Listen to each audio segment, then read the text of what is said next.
Welcome to this episode of Coffee and Counsel, in which we will be discussing resignations made in the heat of the moment. As a general rule, where an employee uses plain and unambiguous words of resignation, the employer is entitled to accept those words at face value. Once an employer has given notice of their resignation, they cannot usually retract that without the agreement of the employer. However, where there is a heat of the moment resignation, the employer will run a risk if it relies on the resignation too hastily.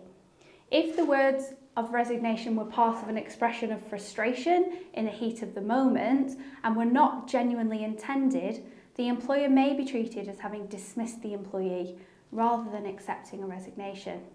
In a recent case, Omar and Epping Forest District Citizens Advice 2023, the Employment Appeal Tribunal confirmed that words of resignation cannot be retracted unless it was reasonably apparent that the employee did not genuinely intend to resign or that they were not in their right mind.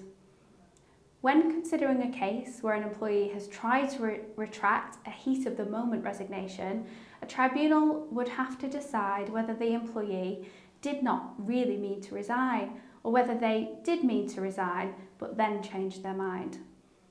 If it has been the case that they simply changed their mind, the resignation will stand. If words such as "I quit" or "you can stick your job" are spoken during the course of a heated argument, or where the employee is under extreme pressure, this will be a clear case when the words should be treated with caution. The situation may well make it unreasonable for the employer to take the employee at their word. It may be that words were spoken under emotional stress, or where the employee was not well and did not in fact intend to resign. An employee's mental health condition would also be relevant in these circumstances.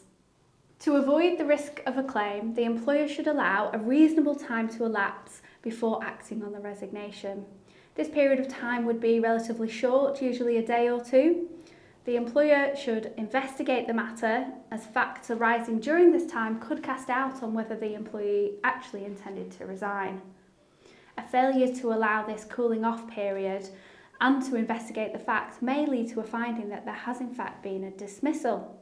If the employee has 2 years service, an employer will risk an unfair dismissal claim.